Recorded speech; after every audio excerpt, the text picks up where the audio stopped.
Assalomu alaykum do'stlar. Bugun sizlar bilan 14-darsimiz LED. Ruschasiga svetodiod, o'zbekchasiga yorug'lik uzatuvchi diod. Yorug'lik uzatuvchi diod. Uni ko'rinishlari qanday bo'ladi? Mana qisqacha ko'rsatib ketaman. Mana bu diod. Mana bizning bu chirog'imizdagi diod va bizda mana yashil qizil diodlar. Bu kir mashinada, bu induksion pechkada, bu esa boshqa har xil joylarga qo'yiladi.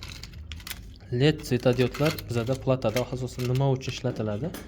Ya'ni hozirgi holatda mana shu apparatda qaysi holatdaligini aytib turish uchun qo'yiladi. Ya'ni signal beruvchi bu hisoblanadi. Ya'ni bu yonsa, demak bizda qandaydir rejimda turibdi. Mana unda ham misol uchun bitta gradus to'g'risida ko'rsatyapti. Bu unda bitta gradus, 2 ta, 3 ta, 4 ta shunaqa graduslari, rejimlarini ko'rsatadi. Shu orqali ishlatsak bo'ladi. Keyingisi mana yana bitta bu LED podsvetka deyiladi, LED chiroqlari. Bu podsvetka bizda televizorlarda turadi. Hozirgi LED televizorlarda turadi. Ko'rib turganinglarda orqasi alyumin. Bu как radiator o'rnida ketadi. Svetodiod qiziganda bu o'ziga issiqlik olib, yoyib, sovutishiga anaqasiga beradi. Bunda ham 1 2 3 4 5 6 7 ta svetodiodi bor. 3 voltli mana shu shtekkerdan ulanadi. Plus minusi va shu yonadi. Xo'sh, elektronikada LED bizda katta ahamiyati nimadan iborat?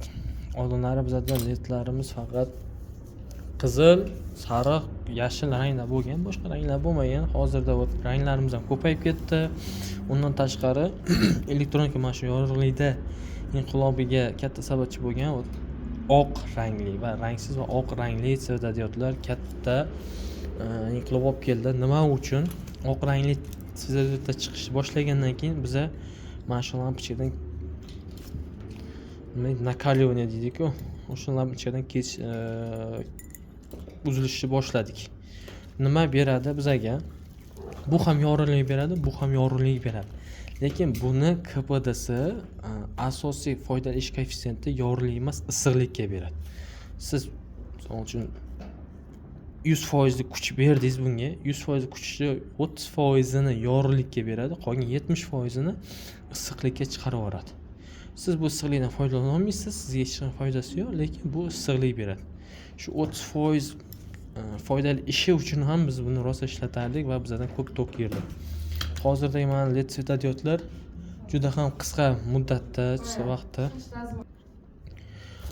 Endi bularga KPDsi juda ham katta, 99% desak ham bo'ladi. Ya'ni bergan energiyamizni почти 99-95% yorug'likka ketadi.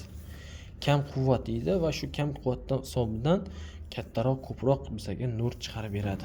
Mana shuning uchun biz hozirda LED chiroqlariga o'tyapmiz. Bu nakaливаниеdan kechib.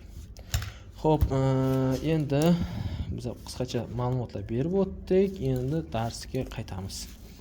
LED chirog'i sxemada chizilishi xuddi обычный diodga o'xshab chiziladi. Faqatgina buni tepasida chirog'i bor. Aha. Yana bitta ko'rinishi bo'lishi mumkin, u ham diod. Faqat dumaloq ichida va strelkasi bo'ladi. Demak, sxemada ko'rinishi shunaqa. Buni quvvati, tok yeyish anaqasi 0.20 milliamperdan uzog'i 0.50 milliampergacha bo'ladi. Bitta kristalning o'zi. Kuchlanishi esa 1.5 voltdan to 5 voltgacha. 1.5 voltdan 5 voltgacha hisoblanadi. Endi buni biz ko'rdik, ya'ni diod anod va katod. Bu yoq minus, bu yoq plus. Xuddi shu diodga singari plusdan minusga qarab bizda elektr toki oqadi. Svetodiodda biz qanday bilamiz buni plus minusini? Ko'rib turgan bo'lsanglar, uni ikkita oyoq turibdi. Ikkita oyoqning o'rtasida ajralgan joyi bor. Bitta tarafi katta, bitta tarafi kichkina. mana shu katta taraf bizada minus bo'ladi, katod bo'ladi. Mana kichkina tarafi plus bo'ladi. Anod bo'ladi. Ya'ni kichkina tarafi plus manbani olamiz, katta tarafiga, mana shu tarafiga minus o'g'laymiz manbadan. Shunda bizada chirog'imiz yonadi. Endi buni tekshirish hisobini ko'rib chiqamiz. Uning uchun bizga LED tester kerak bo'ladi. LED tester yoqamiz. Yoqdik. Tekshirishni boshlaymiz. Xo'sh. Fokus qochyapti o'zi. Demak, bu yoq minus, bu yoq plus. Yaqinroq qo'yamiz.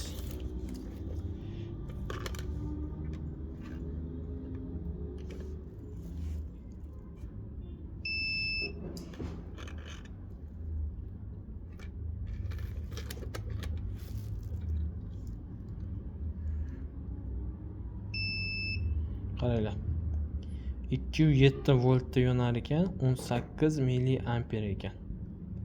18 milliamper. 107 voltda dedimmi? Qanchada dedim?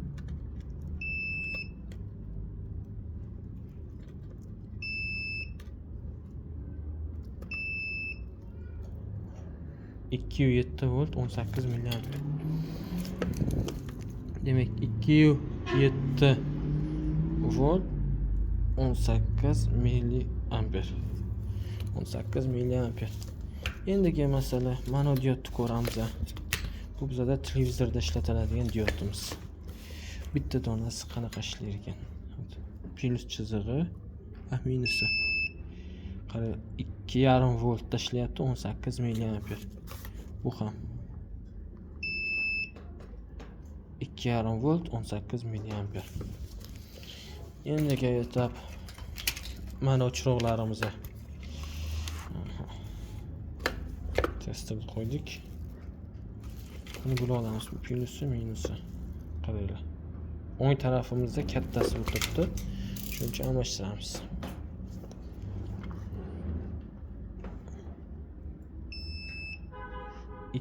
bir volt 18 milliamper. 2 volt 18,5 milliamper bo'ldi.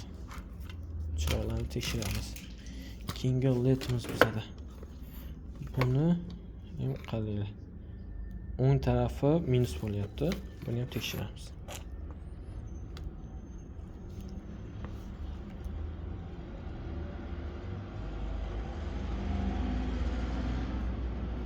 Negadir ishlamadi. Keyingisiga qaraymiz. Kuyganga o'xshaydi.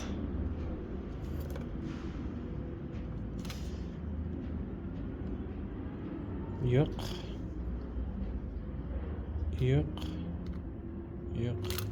Ya'ni bu svetodiodda kuyibdi bizada. Shunaqa gaplar. Demak, endi biza sxemada qanday ulaymiz svetodiodda? Svetodiodda qanday ulaymiz? Buni to'g'risida chizib ketamiz. Manbadan oldik.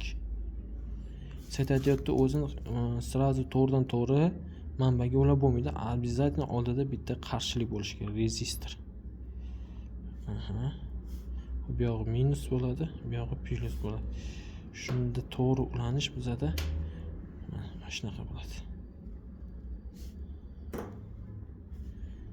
Bitta ikkita strelka bor. Tomonlarni ham chizib qo'yamiz. Bu yerimizda 100 ohmdan to 10 kilo ohmgacha bo'ladi. 100 ohmdan 10 kilo ohmgacha. Bu svetodiod qanday podbor qilinadi va mantagi voltlarimiz qanday tushuntiriladi? Bunga bo'yicha yana bitta dars qilamiz. Asosiy temamiz mana shu edi. Mana shu sxemada agar svetodiodni teskari qiladigan bo'lsak, ya'ni qanday? Mana shunaqa ulaydigan bo'lsak, svetodiodimiz yonmaydi. Ya'ni bitta plus kelyapti, bu chiziqqa turib qolyapti va bu yoqqa o'ta olmaydi. To'g'ri ulanish kerak, strelka bo'ylab ishlash kerak edi. Shunaqa ishlaydi. Sizlar bilan biza diod, LED, svetodiod to'g'risida dars o'tdik. Kuninglar xayrli bo'lsin. Kimga kerak bo'ladigan bo'lsa, shunaqa bilimlar bizga obuna bo'linglar, videoga like bosinglar va bizning shogirdlik kursimizga yozilinglar.